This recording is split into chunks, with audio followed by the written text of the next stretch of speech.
Hello, and welcome to English Avenue Podcast. Your cozy little place to learn easy English through real, everyday conversations. I'm Anna. And I'm Jake, and today we're exploring the quiet strengths that can shape your whole life. Yes, not the kind of strength that tries to impress everyone in 5 seconds. Right. We're talking about the quieter kind, the kind that people may not notice immediately, but the kind that can change your whole life. The kind that helps you stay on your feet when life feels heavy. The kind that helps you keep going, even when nobody claps for you. Ooh, yes, because sometimes people think a superpower has to look big, flashy, dramatic, like confidence in every room, talent in every moment, the perfect answer at the perfect time. But real life is usually not like that. Exactly. Sometimes your real superpower is the way you survive hard seasons. Sometimes it is your discipline. Sometimes it is your patience. Sometimes it is your ability to listen, really listen, when everyone else is just waiting for their turn to speak. Yes, and I really love this topic because it makes you stop and think. Maybe strength is not always loud. Maybe it is quiet. Maybe it is steady. Maybe it is deeply human.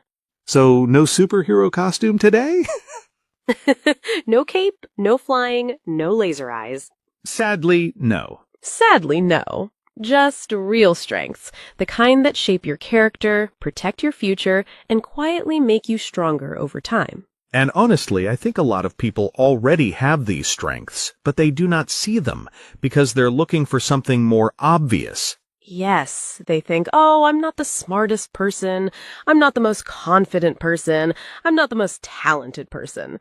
But maybe their real power is something deeper. Maybe it is consistency. Maybe it is self-awareness. Maybe it is emotional control. Maybe it is the strength to begin again after disappointment. That one is powerful. The strength to begin again. It really is. So, in today's episode, we're exploring the quiet superpowers that actually matter, the ones that help you grow from the inside out. And before we go deeper, if you enjoy learning English through real conversations like this, don't forget to subscribe, like, and share this episode with someone who would enjoy it too. And this is a B2 level episode, so please relax. You do not need to understand every single word. Just listen, enjoy the conversation, and let your English grow naturally. And later in the episode, we'll have our word tour, where we go back through some useful words, idioms, and phrasal verbs from today's discussion in a simple, clear way. So stay with us for that because there are some really good ones in today's episode. And before we begin, tell us in the comments, what do you think your real superpower is? It can be something quiet. Maybe staying calm, maybe listening well, maybe being patient, maybe getting back up when life knocks you down. Yes, that last one, that's a real superpower. It really is. All right, let's begin with the first one. Sometimes the strength that changes you most begins in struggle. And that sounds strange at first, right? Because nobody wakes up and says, you know what I want today? A difficult season. No, nobody orders pain like coffee. Right. We do not want struggle. We do not romanticize it. We are not saying pain is beautiful just because it is pain. But we are saying that struggle can do something to you. It can deepen you. It can slow you down. It can teach you what really matters. Yes, sometimes struggle takes away the fake things first. The image, the ego, the need to always look fine. And then what is left? The real you. The real you. The stronger you. The more honest you. I think hard seasons can make a person more steadfast. Yes. Steadfast means strong and steady, especially during difficulty. Not perfect, not fearless, just firm. And I really love that word because it does not sound dramatic. It sounds quiet, like someone who has been tested and did not disappear. And a lot of people listening probably know that feeling. Maybe they went through disappointment, maybe they lost something, maybe life did not go the way they expected, but somehow they're still here. And that matters a lot. Because after some struggles, you do not become louder. You become deeper. You speak with more care. You judge less. You understand people more. Yes, you learn how to weather the storm. Weather the storm. That means survive a difficult time without falling apart completely.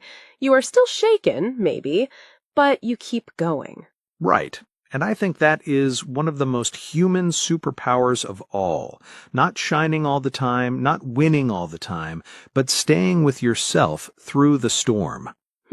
Staying with yourself. I love that. Because some struggles do not just test your strength, they test your relationship with yourself. Yes. Do you turn against yourself, or do you learn to sit with yourself, encourage yourself, carry yourself through it? And honestly, some of the kindest people I know are people who have suffered a little, not because suffering automatically makes you wise, but because it can break your illusions. It can make you softer in the right way. Softer, but not weaker. Yes, softer but clearer, kinder but stronger. Basically, life punches you a bit, and suddenly you stop arguing about silly things. That is painfully true. It is. Your priorities change. Your perspective changes. Even your patience changes. And that's why struggle can become a superpower, not because it feels good, but because it can build depth, resilience, and perspective. And that leads so naturally to the next quiet strength, because after struggle teaches you something, what really changes your life is often what you do again and again and again. Yes, let's talk about consistency. Because people often praise intensity. They love big moments, big speeches, big motivation, big energy for 3 days. And then, silence. Total silence. The gym bag is in the corner. The notebook is closed. The new life starts next Monday. Yes, but real change is usually quieter than that. It really is. Consistency is not exciting every day. Sometimes it looks very ordinary. It is answering the email, taking the walk, practicing the English, saving a little money, going to bed on time, coming back to the habit even when you do not feel inspired. That is why I think consistency is a quiet superpower, because small repeated effort changes more than random bursts of motivation. Yes, motivation is lovely, but it's moody. Very moody. It shows up beautifully one day, then disappears without explanation. But consistency knows how to hold steady. Yes, hold steady means stay stable and keep going without swinging all over the place. And wow, that is powerful. Especially now when everything around us pushes us to react fast, switch fast, quit fast, compare fast. Yes, we live in a very distracted world, so the ability to keep showing up for something quietly, that's rare. And consistency also builds trust. That is so true. You trust yourself more when you keep promises to yourself. Right, because every time you say, I'll do it, and then do it, even in a small way, your mind learns, oh, I can rely on myself. And that changes your confidence in a deeper way. Not fake confidence, evidence-based confidence. Yes, not, I am amazing because I said so, more like, I have proof. I keep coming back. Exactly. And I think that matters for English learners too. People want a huge improvement in 1 week, but language grows through repetition, small contact, daily use, real patience. A little every day can take you very far. So if struggle gives you depth, consistency gives you shape. It builds something, quietly, brick by brick. And once you start building that kind of stability, you need something else to protect it. Discipline. Ooh, there it is. The word people respect and avoid. Yes, everybody likes the result of discipline. Not everybody likes the feeling of discipline. Because discipline is not always exciting. Sometimes discipline is just saying no to your current mood. And that is why discipline protects your future self. It stops your temporary emotions from making permanent damage. Yes. Discipline is what helps you do the healthy thing when the easy thing is calling your name very sweetly. Come on, scroll for 3 more hours. You can start tomorrow. We know that voice. Too well. And real discipline often looks like restraint. Yes. Restraint means controlling yourself and not doing something just because you feel like it in the moment. That is such an important idea, because people often imagine discipline as some big, heroic action. But many times, discipline is simply what you do not do. Not sending the angry message. Not buying the thing you cannot afford.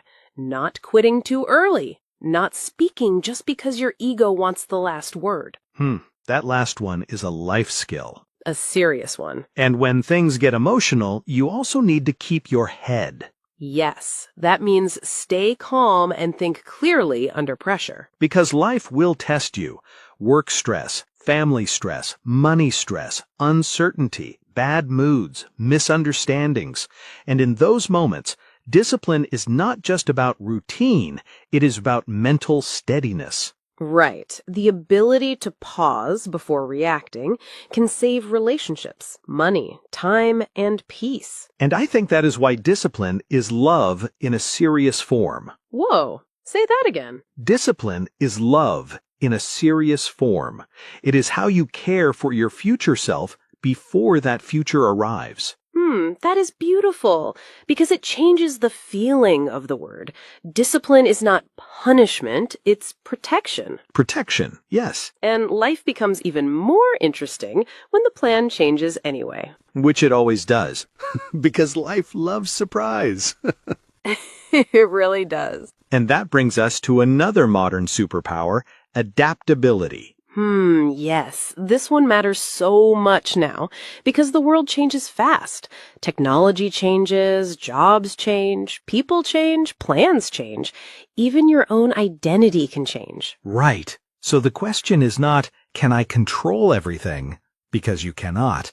The real question is, can I adjust without falling apart? And that is hard. Very hard sometimes.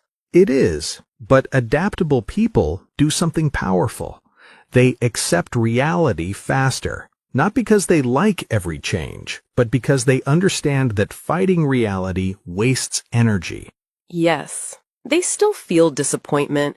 They still feel fear, but they do not stay frozen for too long. And one thing that helps a lot here is composure.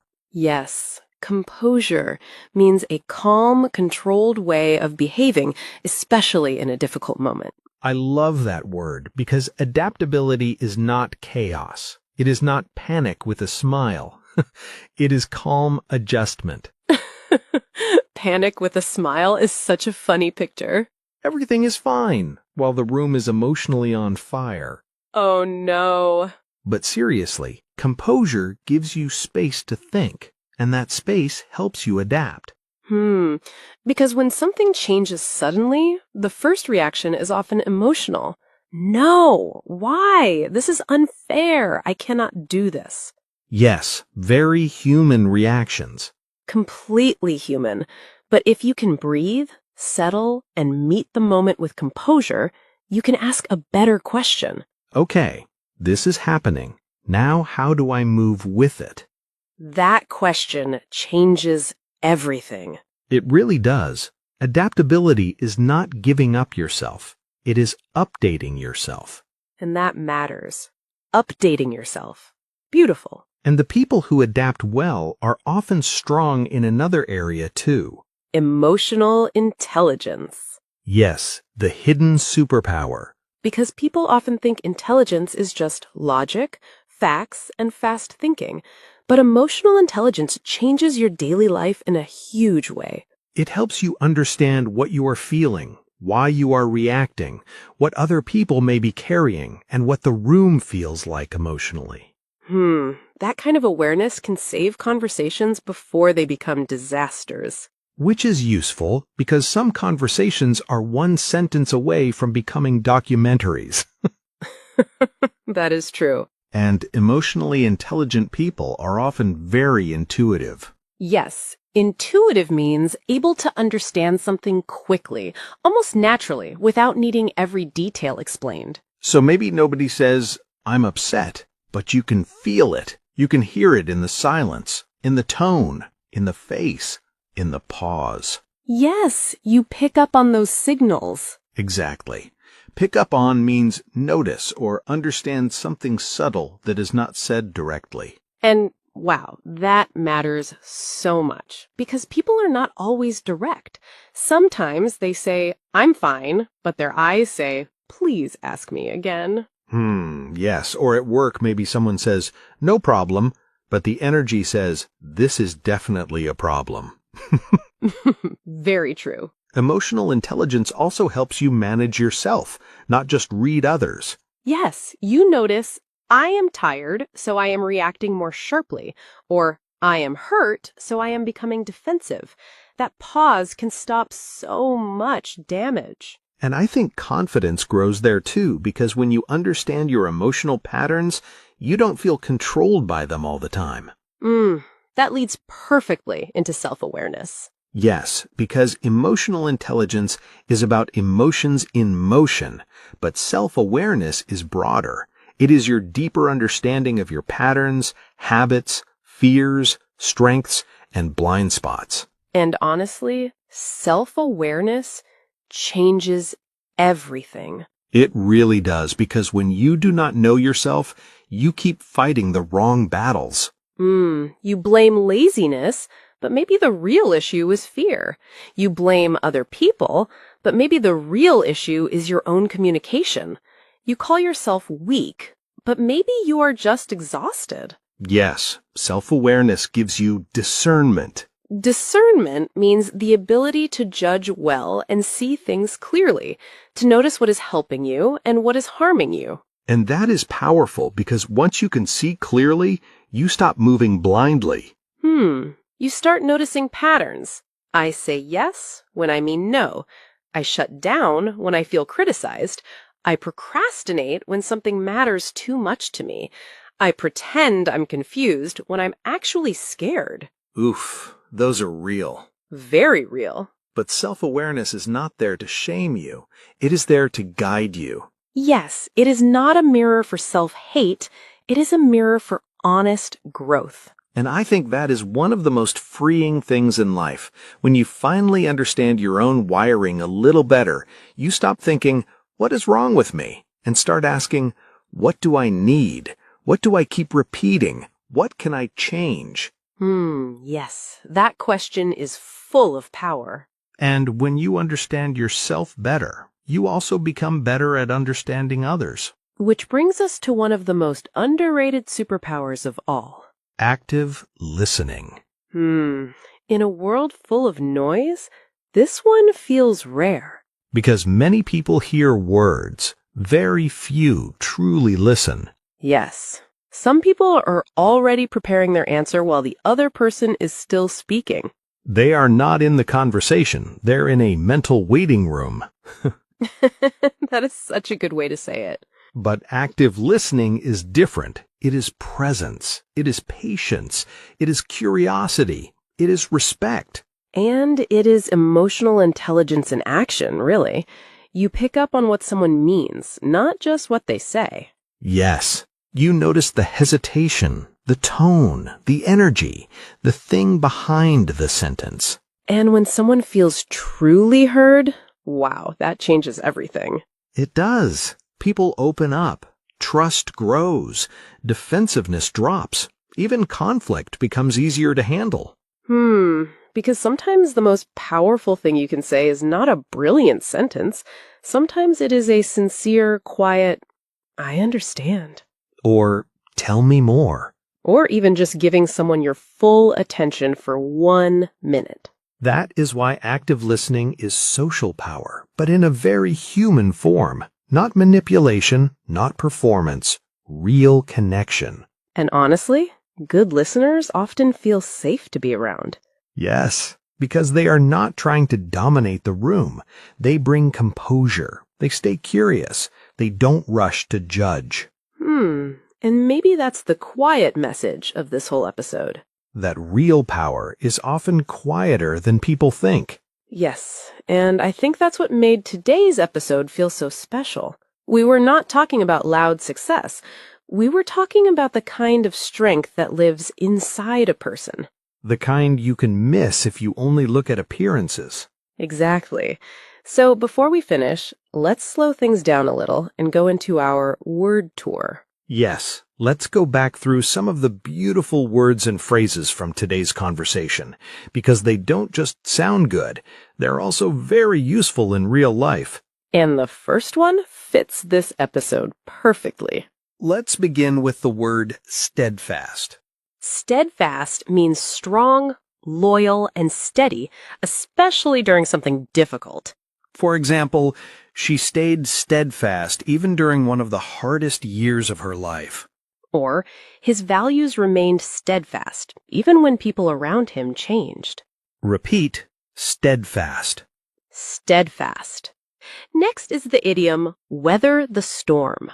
If you weather the storm, you survive a difficult situation and keep going through it. For example, their family went through a difficult season, but they managed to weather the storm together. Or, she learned how to weather the storm without losing herself. Repeat, weather the storm. Weather the storm. Next is the phrasal verb, hold steady. Hold steady means stay stable, calm, or consistent without changing too much. For example, even when progress felt slow, he decided to hold steady. Or, her emotions were strong, but she tried to hold steady and think clearly. Repeat, hold steady. Hold steady. Now let's look at restraint. Restraint means self-control. It is the ability to stop yourself from saying or doing something impulsive. For example, it took real restraint not to reply in anger.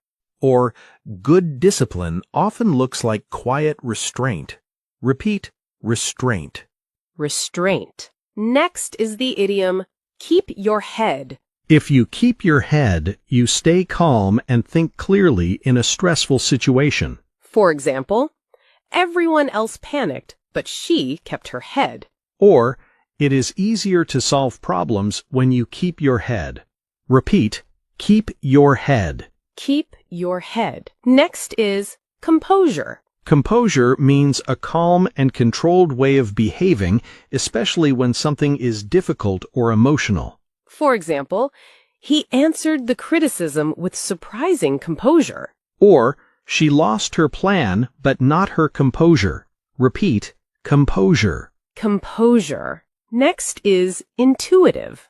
Intuitive means understanding something naturally and quickly without needing a long explanation. For example, she is very intuitive and notices when someone feels uncomfortable. Or, for him, listening well felt intuitive. Repeat, intuitive. Intuitive.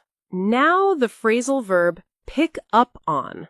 Pick up on means notice or understand something subtle, especially something that is not said directly. For example, he quickly picked up on her change in tone. Or, good listeners pick up on small emotional signals. Repeat, pick up on. Pick up on. And our last word is discernment.